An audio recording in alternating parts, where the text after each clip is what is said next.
now my privilege to introduce a young lady who has an unbelievable reputation of doing so many amazing things, and I'll just keep it short to a few. She's now running a business in Ohio, a nationally known business that her father started, that her father built, that she's helped build.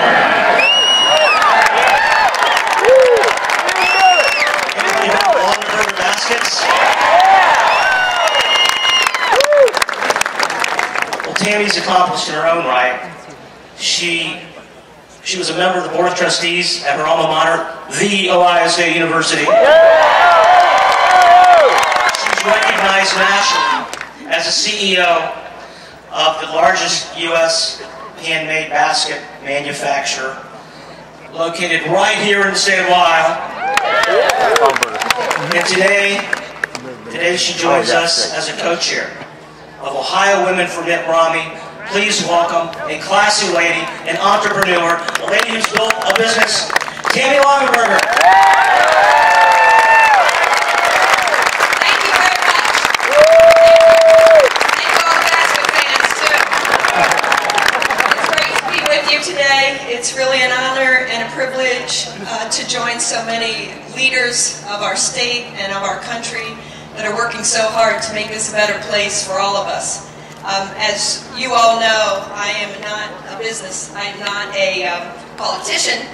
You know, I'm a businesswoman. And thanks. And I'm very, very proud to spend my life in my family business, helping to build our business. What we do every day is really the thing that so many politicians are talking about this time of year.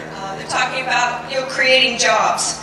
And I work very hard every day to create American jobs. My family, along with our extended family in our business of our great employees and sales field across the country, have been building our business literally, as Congressman T-Berry said, for generations. My great-grandfather was a basket maker in the late 1800s here in Ohio. My dad founded our corporation about 40 years ago. He put me to work for our family business about 5 minutes after I graduated from Ohio State. And I've been working there ever since. Last month, my daughter, who just graduated from Ohio State in June, I did the same for her. So she's working for me now. So all this talk about jobs really isn't academic to us. It's not theoretical. It's what we do every day. It's not about speeches. It's about bringing real paychecks to real families. Not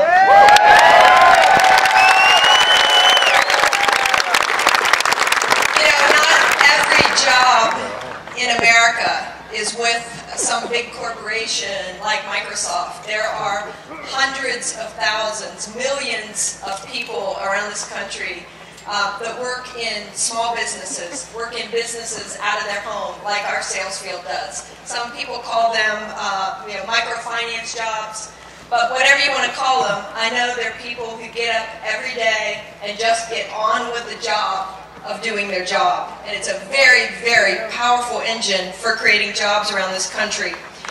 Yeah.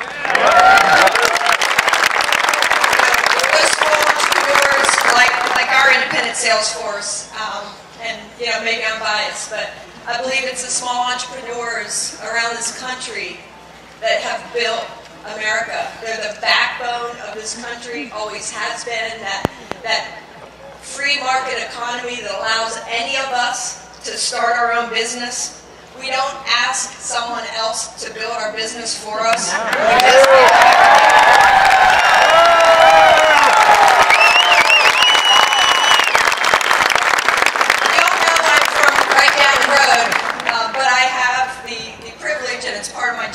Travel around the country talking to our sales force and talking to our customers. And I can tell you, they love their country, they love America, just like all of you do. And I also see their frustration, and they feel like America is a little bit off track. But one thing is clear, I talk to people around America, and you figure it out pretty quickly who built America. We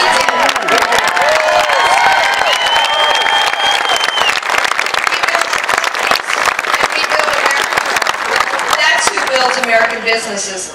And I'm here today because there's a lot of rebuilding and building that needs to get done in this great country.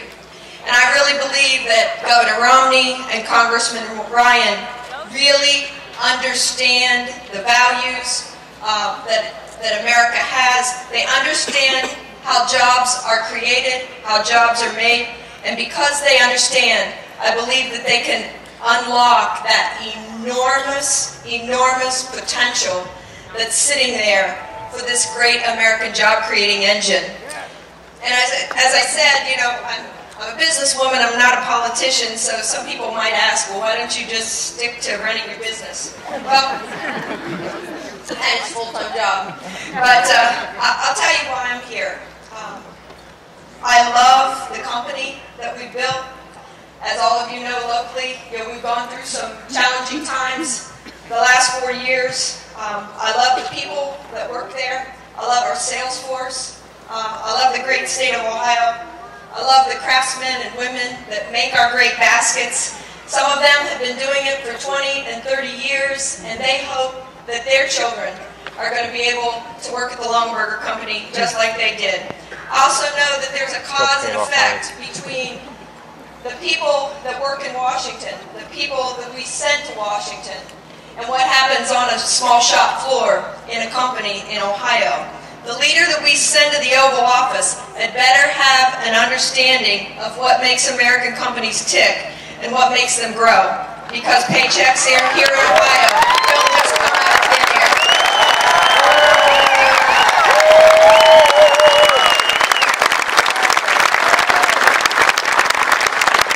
Governor Romney knows that. He's run a business. I know that. And that's why I'm here, and I think that's the same reason you're here too. I believe he speaks the language for those of us who are in the trenches every day trying to generate paychecks here in Ohio.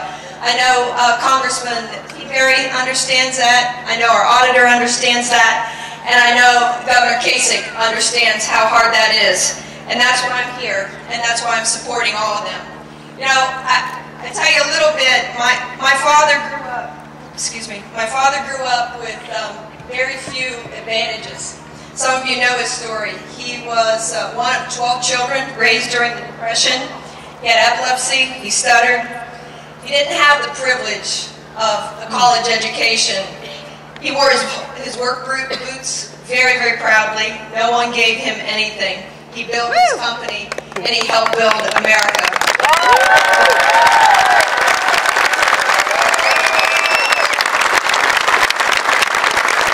Some of you know he's been gone 13 long years. Well, let me just tell you, I shudder to think of what my dad might have said to anyone who claimed that he didn't build his company.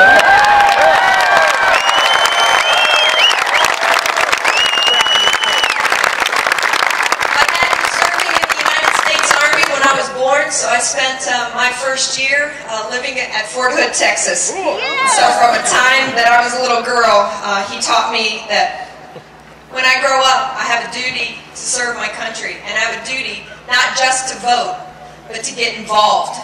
And that's what all of you are doing too, and that's why I'm here. So let's hear it for America, let's hear it for the state of Ohio, and let's do all we can to get Governor Romney and Congressman Ryan elected this fall. Thank you.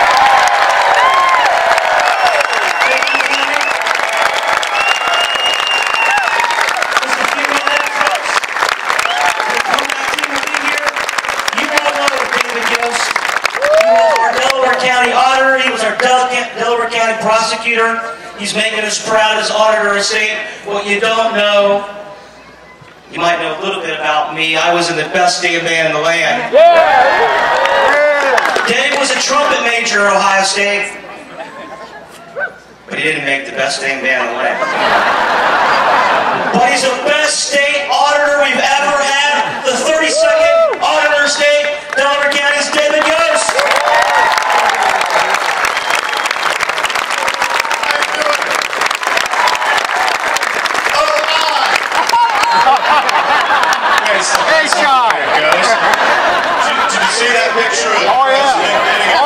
C-O-H-I-N. The truth of the matter is, this fellow's got a lot of things backwards, huh? Let me tell you something he's gotten backwards. He believes that the government is the center of America. We believe that Americans are the center of America.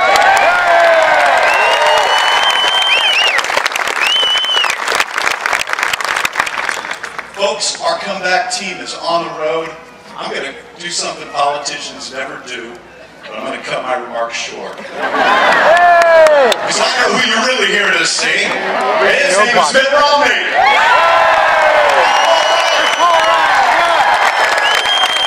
Do you believe in America? Let's take back the White House this fall.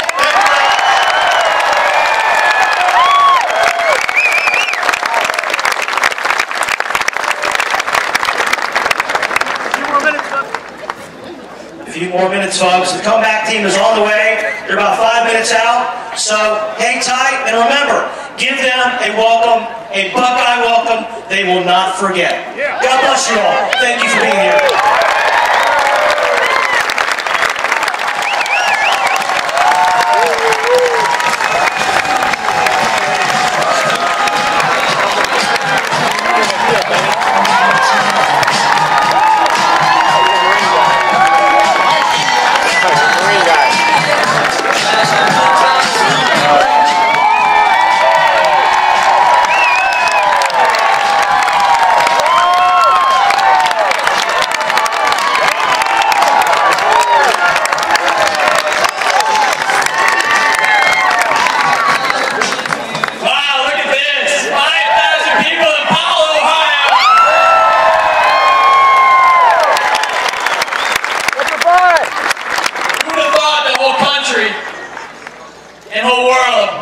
We'll be looking at Delaware, Ohio right now. In case they don't know where we are, I thought we could give them a little taste of Ohio Stadium and tell them where we are. O-H-I-O.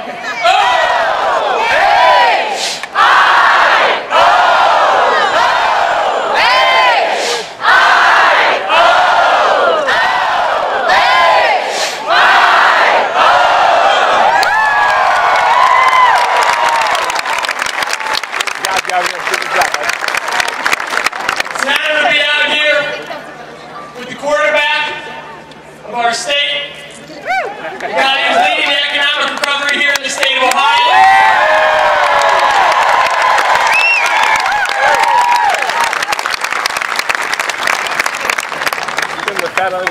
I'm going to play my own this fall against a guy named Sherrod Brown.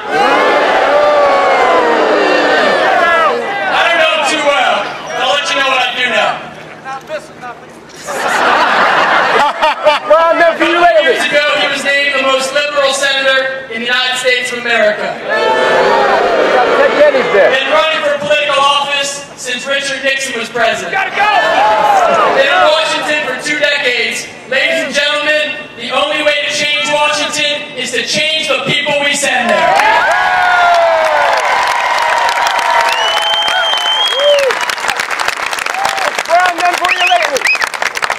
And that's what this Romney-Ryan campaign is all about. Changing the people who are leading our country. Right now, the President of the United States thinks small business owners didn't build that. Our federal government treats small businesses in Ohio as if they're guilty until proven innocent. Ladies and gentlemen, with the Romney-Ryan presidency, I am confident we can have an economic recovery here in the state of Ohio and throughout the United States of America.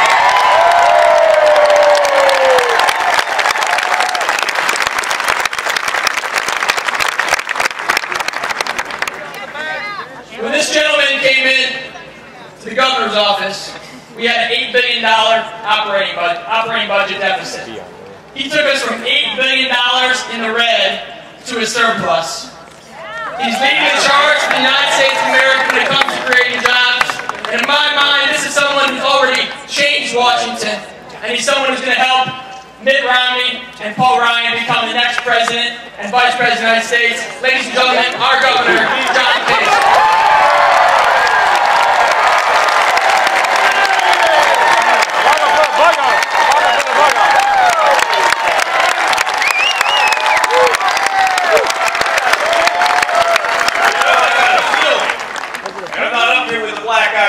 But I got a feeling. I got a feeling we're going to have a new president of the United States.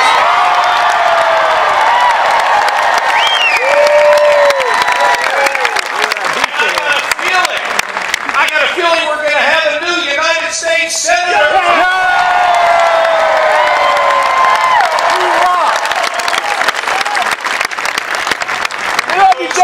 We need a new president. A president that can unleash the power of the American people to do what we know how to do best, which is to be creative and imaginative and create jobs for our families. That's exactly what Romney-Ryan will do.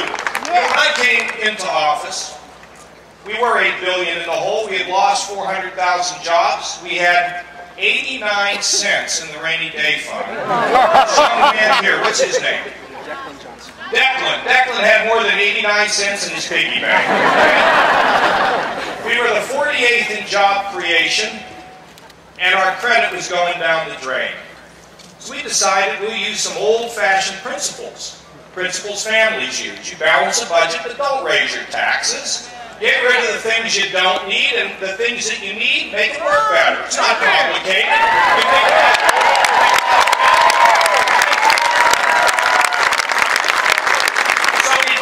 the budget, and we also decided we needed to cut taxes, and I'll tell you why. Because we needed to compete. And we killed the death tax. You know why? Because no small business person should visit the undertaker and the tax guy on the same day. We want people to be able to pass their hard-earned work and businesses on to the next generation. We wanted to do it because we know, of course, they built it. The government didn't build it. Right? So get rid of kids. And we lowered the income tax. And then we got some common sense rules and regulations. So the Obama administration, they regulate everything that walks, swims, flies, crawls, no matter where it is. They want to regulate it, top down. Snuffing us out in terms of our creativity. Well, we brought common sense regulations, and let me tell you where we are today. Instead of being down in our credit when the rest of the world and America had their credit taken down, ours was improved. Instead of having 89 cents in the rainy day fund, we have $500 million.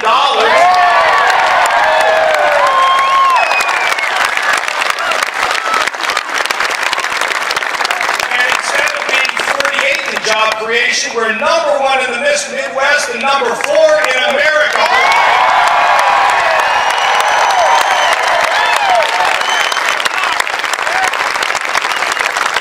And instead of being down 400,000 jobs, we have grown, Ohioans have grown 122,000 jobs in a year and a half. 122,000 families are better off because we're fixing Ohio.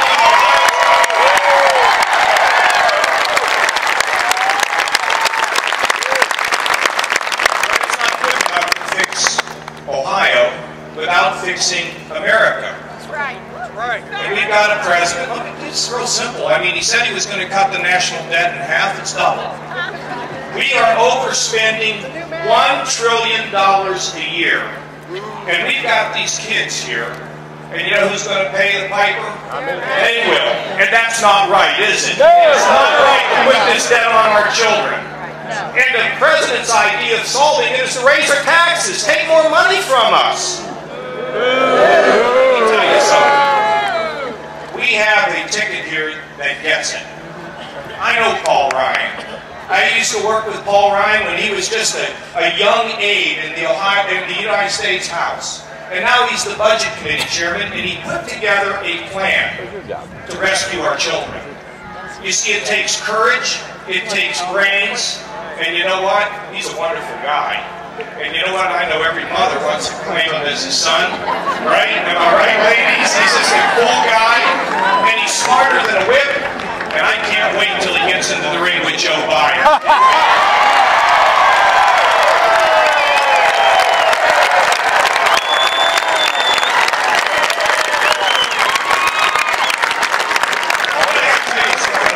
time. You know, Joe Biden makes a lot of claims about what Romney did or didn't do. Well, you know what? I played golf with Joe Biden. He said he was a good golfer, and I know that's not true. That's what he says. And let's talk for a second about Mitt Romney. First of all, he's a businessman. I mean, are you kidding me? We need business leaders in government to be able to promote the policies that lead to job growth. It is a positive that Mitt Romney is a businessman, and you know what they want to do? They want to trash him for it. You know why they want to do that? Because they got nothing to say about the good things they've done. Secondly, he was the governor. He went from billions in the hole when he took office to billions in surplus. He went from thousands of jobs lost to 40,000 jobs up when he was governor. He was a terrific governor in Massachusetts, where it's almost impossible to get anything done with a conservative philosophy.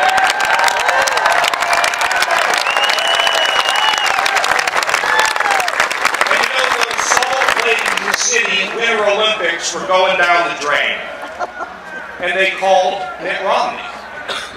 You see, it was about his leadership capabilities. I mean, think about it. He's a job creator. He was a great governor. And then when the chips were down, Salt Lake City reached out to Mitt Romney, and they took him out there, and he rebuilt the Olympics and made America proud at those Winter Games in Salt Lake City. That is testimony to his pure leadership.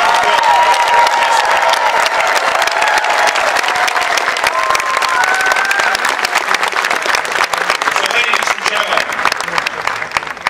it's a great pleasure to be able to talk about Paul Ryan, because he's here to save the next generation. He's a man in charge of trying to save the next generation, so that kids have a chance and hope and opportunity, so they believe that they're going to be better off than their parents, and that's our greatest legacy. Our kids do better than we do. He's here fighting for it. And of course, with him, walking down this aisle today, is the next President of the United States.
He's an old, long-term friend of mine.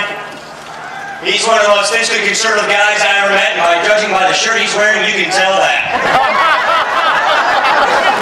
John, thanks so much, and Josh Mandel, you need to send this man to the United States Senate.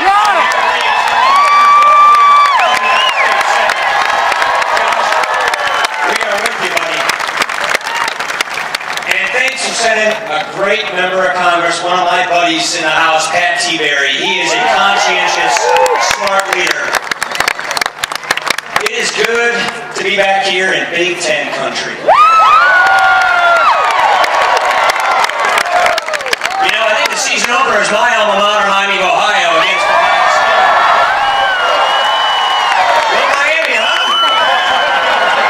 All right, I know. There's one football game I never miss every year, whether it's in person or on TV, and that's the Buckeyes versus the Badgers. What a great rivalry we have. Okay, go back, sorry. You know, we've got a big decision to make as a country. This is a clear choice, and this is not your ordinary election. This is not who's going to be president for the next 4 years. This is what kind of country are we going to have for the next generation, for ourselves and our families.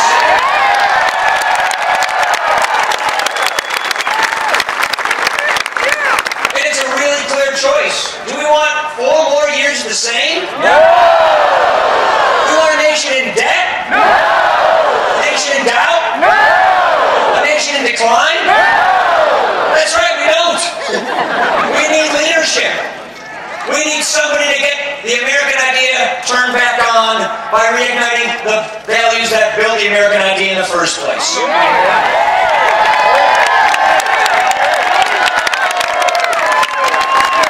Here's the problem. President Obama and too many politicians like him in Washington have been more worried about their next election than they are about the next generation. And so, he's out of ideas. All he's offering is more of the same. Look, let's be clear. President Obama inherited a difficult situation when he came into office. Here's the problem. He made it worse. We're not going to do that. We're going to lead. And what we are seeking to do together with you is to earn your support, is to deserve victory. So that when we win, we have the mandate and the moral authority to fix the mess in Washington and get this country back on the right track.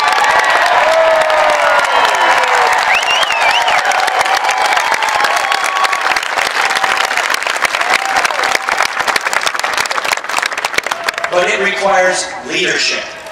It requires people of vision and courage and principles. You know, the historians tell you the qualities that make a great leader.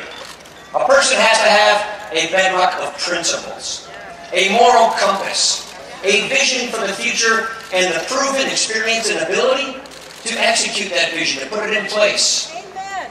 The man who has those qualities is the man who's standing next to me. His name is Mitt Romney, and he's going to be the next.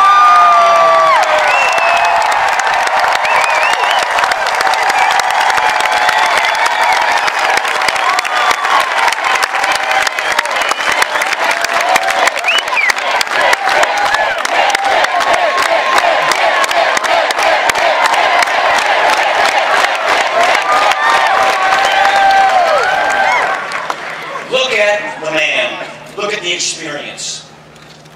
This is a family man. Remember the Olympics back in the late 1990s? Remember all the reports of corruption, of wasteful spending, of bloated spending? Sounds kind of familiar today, doesn't it? Chicago. This is the mess they had in Utah and Salt Lake. What did they do? They looked around the country and they said, who is a leader that can help us fix this mess and get the country and the Olympics back on the right track? It was Mitt Romney. He made us proud then, and he'll make us proud again.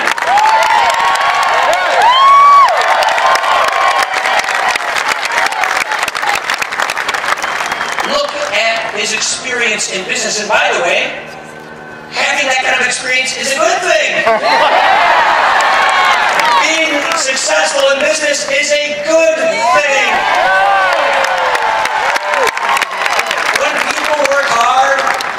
Take risks, when people succeed, we should be proud of that. We don't resent people's success, we want to emulate people's success.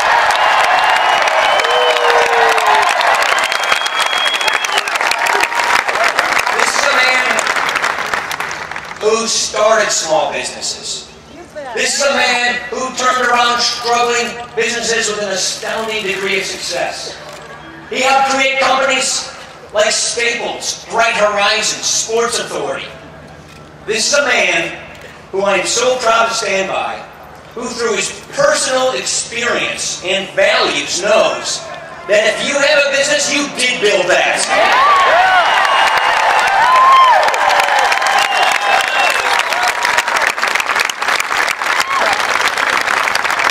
And if you want to see a clear contrast on a track record of leadership, look no further than the leadership Mitt Romney provided as governor versus the leadership, or lack thereof, that President Obama is providing. President Obama came into office promising to lower the unemployment rate. It would never get above 8% if we just passed this stimulus legislation. It's been above 8% for 42 months. The unemployment rate in Massachusetts went down under Mitt Romney's leadership. Family income, we just saw some new, really ugly statistics this morning about how the middle class has been hit so hard in the last 3.5 years. Family household incomes have gone down by more than $4,000 over the last 4 years. Under Mitt Romney's leadership, when he was governor of Massachusetts, they were up by $5,000.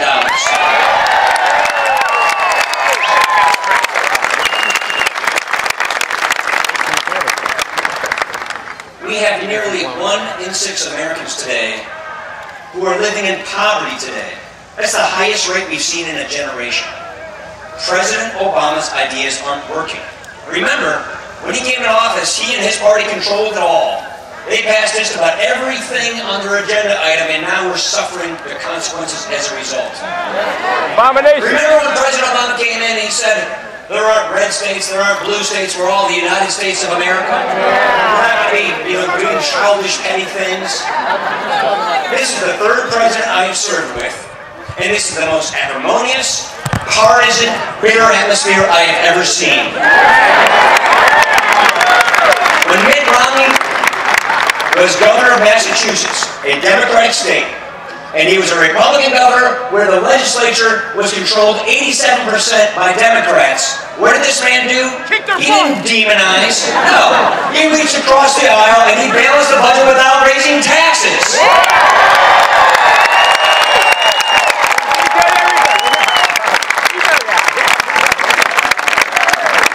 The credit rating of Massachusetts was improved, and for the first time in the history of our country, because of a lack of leadership, the credit rating of our nation was downgraded under President Obama. You see, he's run out of ideas. He can't run on this miserable record. So what's he got left? He's going to divide this country. He's going to distort our record. He's going to demagogue. He's going to try and do this to try and win an election by default. Hope and change has now become attack and blame. It's a campaign based on anger and frustration. And you know what? We're not going to fall for it, are we?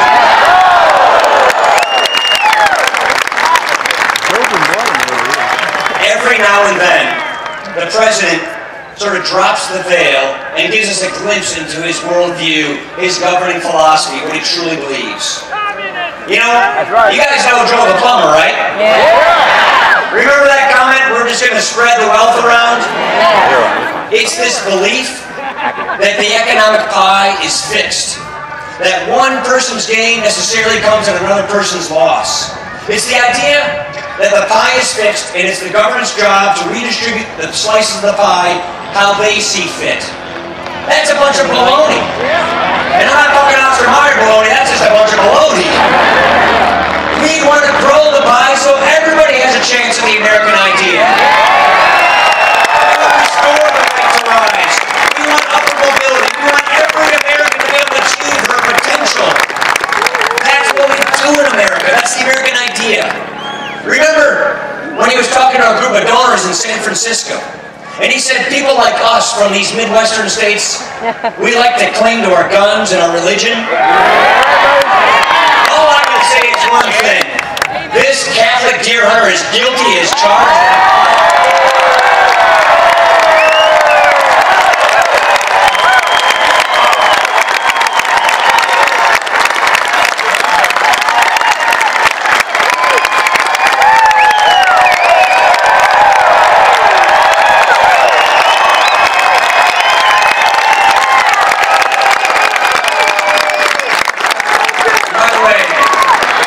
Big deer here in Ohio. I spent 4 years on deer here, and you got some good deer. Now, the last one, the doozy, the one that takes the cake, in Roanoke, Virginia, not long ago. We can all mouth it in our minds. When he said, if you have a business, you didn't build it, someone else did that. It reveals this idea that we need a government-centered society with a government-run economy. We've seen these ideas in place before. Go home, turn on your TV, and see how it's working out in Europe. If we copy European policies, we will get European results, and that's what President Obama's taking. He's saying, we're not going to let that happen. So here is our commitment to you. We will not duck the tough issues. We will not kick the can down the road to the next generation and have a debt crisis like here. We will lead. We will not blame others. We will not blame all these other people. We will take responsibility.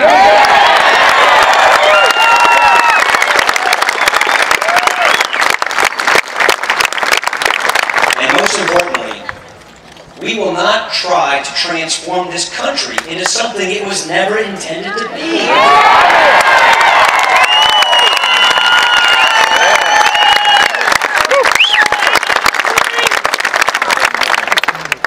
Liberty, freedom, free enterprise, self-determination. Government, by consent of the governed, not the other way around. Those are the principles that built this country.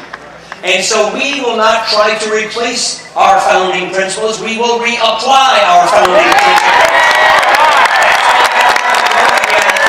That's how you create jobs.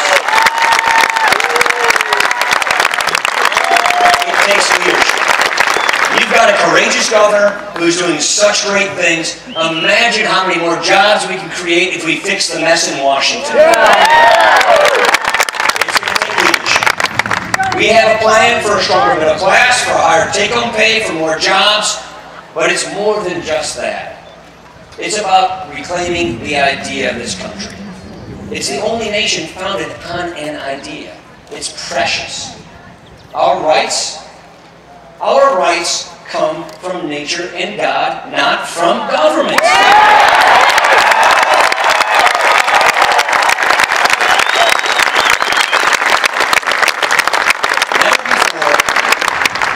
Never have I seen such a clear choice of two futures. Amen. Never before have we seen a moment where the man and the moment meet perfectly.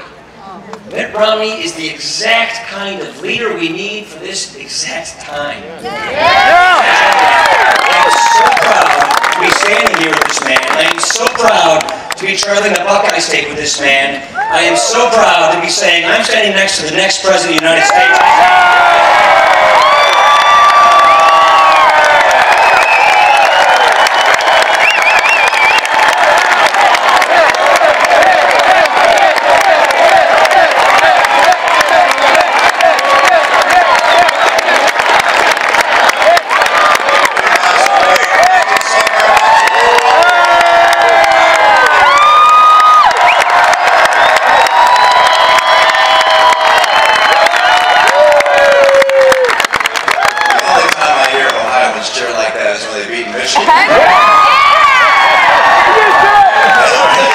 As a son of Michigan, I have to keep that kind of down. You got a border patrol problem if you ever be coming from Michigan. But I want to thank you for your warm welcome, and don't you think I picked a great guy to be my friend?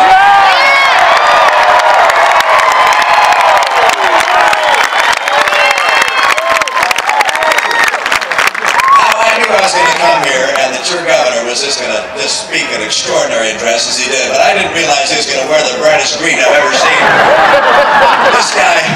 This guy is a standout of governors across the country. He's at the stage. You got a great governor. You got to make sure he picks up.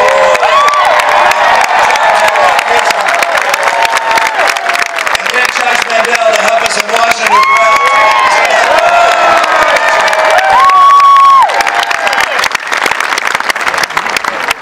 You know, I happen to hear this faint sound in the distance. You may hear it.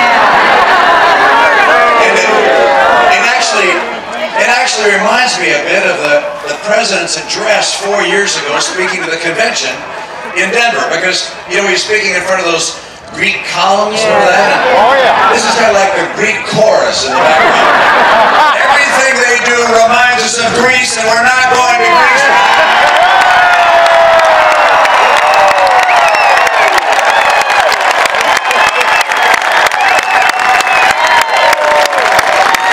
You know, I happened to pull out his speech last night. I'm not kidding. I pulled out his speech that he gave in Denver.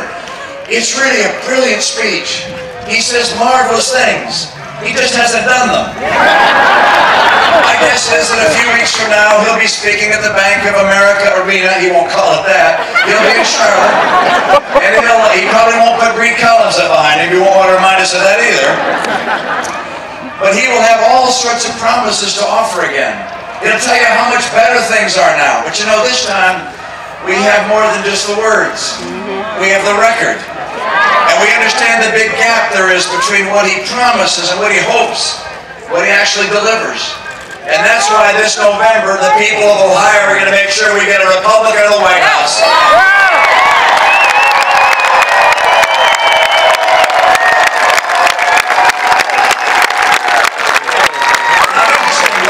In his speech, the first thing he said was that he measures progress differently than do people like us. Actually, as I listened to how he measures progress, I measure it the same way, so he was wrong on that. But he said, number one, he measures progress by whether people are able to get good jobs. But under this president, 23 million Americans are out of work or stopped looking for work or can only get part-time jobs. It's a travesty. He said he would do one thing, he did another. We're going to put in place someone who actually knows how to get the job done.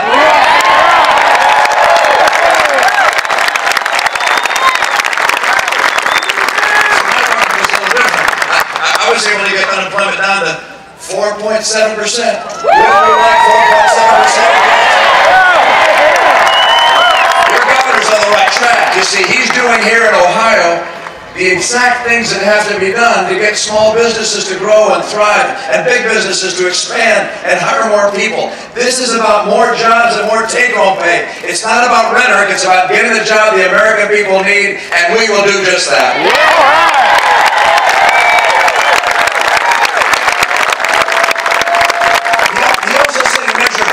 By whether incomes are going up or incomes are going down. He lost that one. Okay, he lost that one too. Guess what's happened over the last 3.5 years? Just as Paul indicated, incomes in America for the average family have dropped by $4,000. With the median income in this nation of about $50,000, a $4,000 reduction is enormous. And think about costs for gasoline and utilities and food and health care. He also said, by the way, he'd bring down the cost of health insurance this year by $2,500 per family. Have you seen that? No! As a matter of fact, the average family has seen health insurance prices go up by $2,000 and $500 a family. This is a president who says one thing and can't deliver. It's finally time to get a president who can do what he actually says he'll do.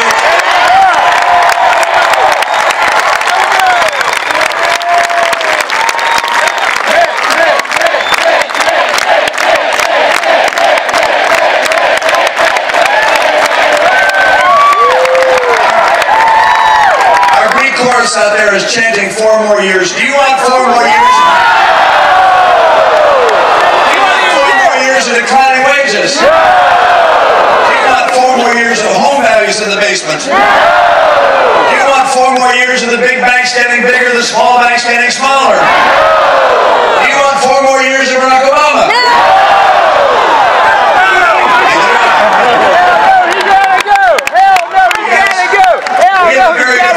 For this country. The reason the president's failed in doing what he said he'd do is because his basic and fundamental belief about America just doesn't square with the America you and I know.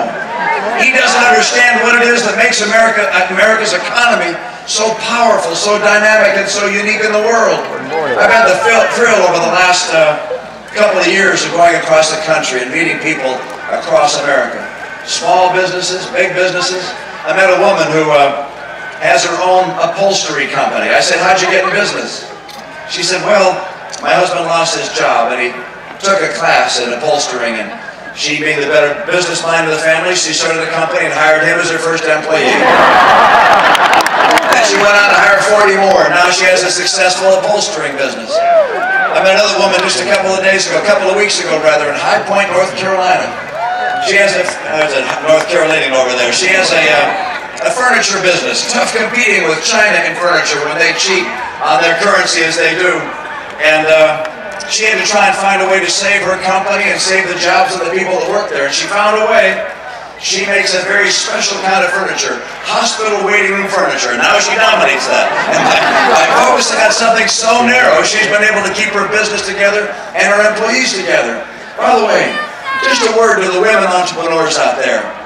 If we become president and vice president, we want to speak to you. We want to help you. Women in this country are more likely to start businesses.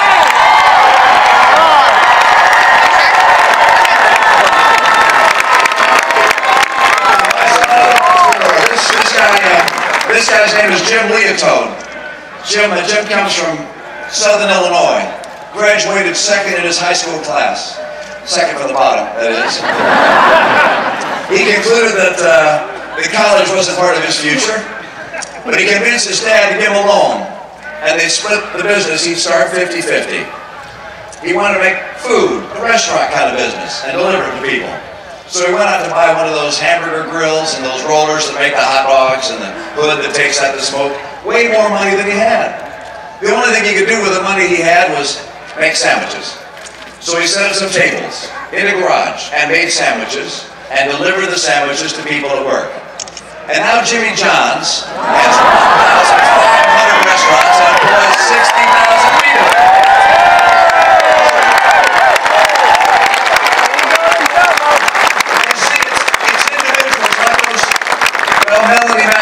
She was the woman in High Point, North Carolina. And Jimmy John, it's people like that who take risk, who work hard, who start businesses, who hire other people. These individuals in this country, we celebrate them.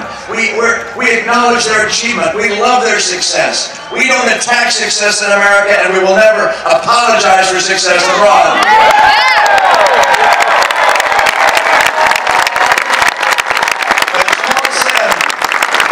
The president has a very different view. He fundamentally believes that government is the source of our great strength and economic vitality. Look, we value our government. We value the people who work in government, from the bus drivers to the police and teachers and people who even work in bureaucracies. They're essential to keep our country going. Don't forget, we pay for them as well, but we do value them. But we also recognize that what makes America unique is not just that we have a government with government workers and bureaucrats, but we have free people, and the job of government is to protect the freedoms of the people so they can build a better life for themselves and for their communities.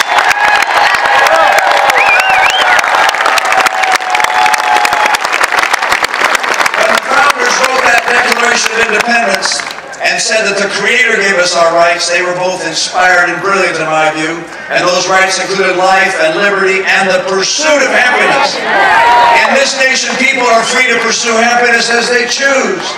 And so for hundreds of years, they've come here with dreams, hopes of building a better future for themselves and for their children.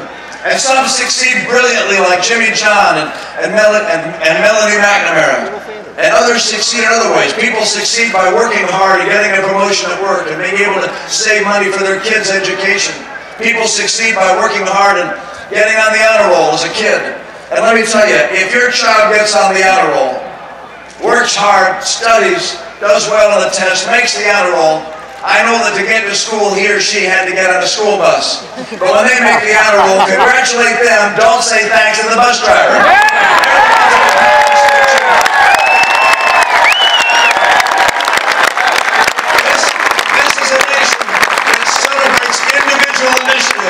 People seeking greatness, people who have dreams. Look around the world.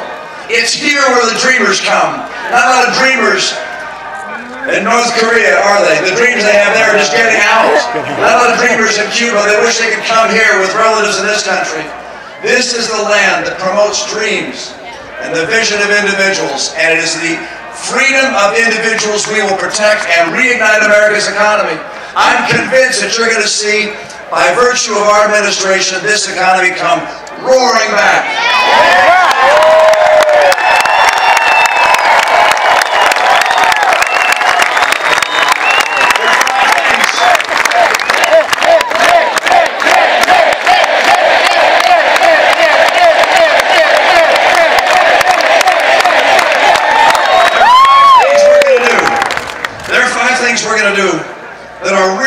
this economy going. And I think you know what they are. Number one, we're going to take advantage of our energy, our oil, our coal.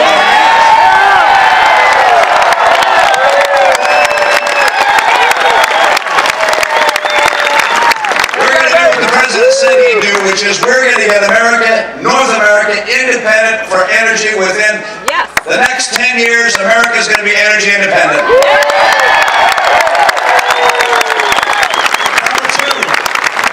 We need to make sure that our workers have the skills they need to succeed and that our kids are given the skills that will allow them to succeed. It is inexcusable in the nation that invented public education to have our kids performing in the bottom quartile. The President just can't do what he knows he should do because his largest campaign contributors are the teachers' unions. If we were President and Vice President, we will put the teachers and the kids first and the union behind.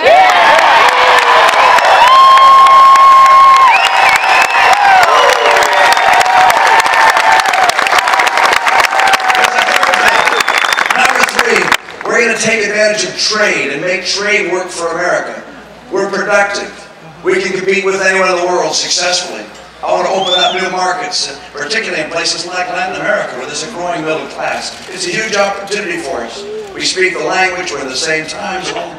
So we have opportunity there. But at the same time, I want to make sure that people in trade who cheat recognize there will be consequences. We won't stand for it. China has cheated. I'm going to put an end to it.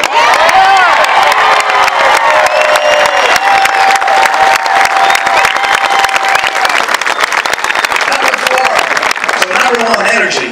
Number two, the skills we need to succeed. Number three, trade. And number four, this is an important one as well.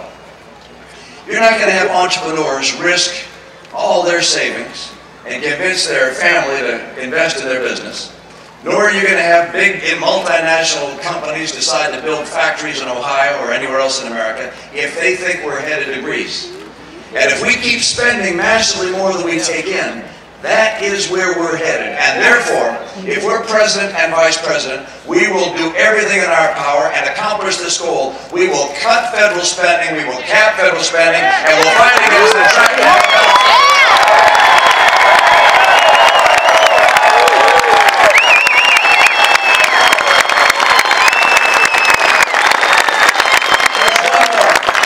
There's one more. And that is, number five, champion small business. Help small business. Big businesses are able to accommodate, in some cases, all the regulations that get thrown on them because they have all the lawyers and the scale. They can even sometimes handle the big tax rate, highest taxes in the world on corporations here, because they have businesses all over the world. Big companies like GE, as you saw, paid no tax a year or two ago. That's because of all the operations they have around the world. But if you're in a small business, if you're in a dry cleaning operation, or you're starting a taxi business, or you got a small software company, let me tell you, those regulations and those taxes are crushing the small business. The President wants to raise the tax on small business from 35% to 40%. That's not what it is. By the time you pay the state tax, which is just a little under 6%, and then you pay sales tax and gasoline tax and real estate tax, when you find out that the government is taking well more than half of what you make. And so people decide, well, I'm not going to begin my business. That's why we're at a 30-year low in this country for new business startups. I want to make sure that we help entrepreneurs and innovators. I want to speak to the women of America who have dreams, who begin businesses in their homes, who begin businesses out in the marketplace, who are working in various enterprises and companies. I want you to be successful. Our campaign is about making it easier for entrepreneurs, women and men, to start businesses, to grow businesses. We will champion small business because we know that's where our jobs come from. We know that if we get this economy going with energy that's abundant, by getting the skills people need, by opening up new trade and cracking down on cheaters, by finally getting us to a balanced budget and being a real champion of small business, America is going to surprise the world. We're going to stand out as a shining city in the world.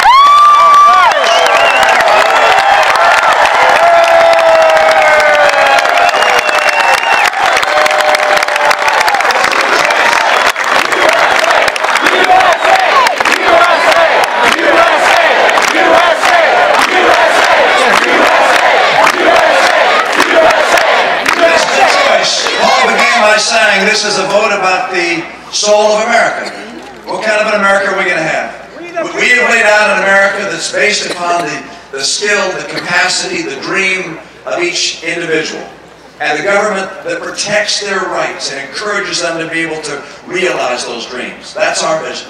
The President's vision is one of a larger and larger government taking more and more and trying to provide more and more to you. It takes us on a road to Europe, or worse, California. Yeah! Just kidding about that. Sort of. Look, I don't want to become Europe. I want America to remain America. The hope of the earth, the shining city of the hill. We know how to do that. We're going to bring it back. We know how critical it is. Look, this is important not just for us, for our generation. Yes. It's critical for our kids. We can't pass on trillions of dollars of debt to the coming generation for things we paid for ourselves. We can't do it. I know the President's going to go to that convention. He's going to have all sorts of marvelous things to say. I mean, I can almost read his speech now. It'll be filled with promises and tell people how wonderful things are. Of course, they'll have to contrast that with what they know they're experiencing. But as he lays out all these wonderful things he's going to do, people are going to stop and say, but how are you going to do something different than last time? They've experienced the last 4 years. They know if they re-elect him, they get 4 more years of the same. It is not his words that people have to listen to. It is his action and his record. And if they look at that, they'll take him out of the office and put people into the office and allow him to get America.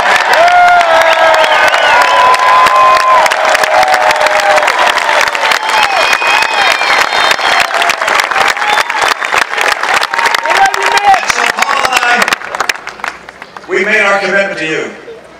With every source of our energy and passion in becoming President and Vice President, we will endeavor to make America stronger. We'll endeavor to protect our freedoms and our rights, to encourage the dreams of individuals. We'll do our very best with all of our energy to ensure that America is stronger. Stronger in our homes, stronger in our values, stronger in our economy, stronger in our military. A military from America must be so strong, no one would ever think it's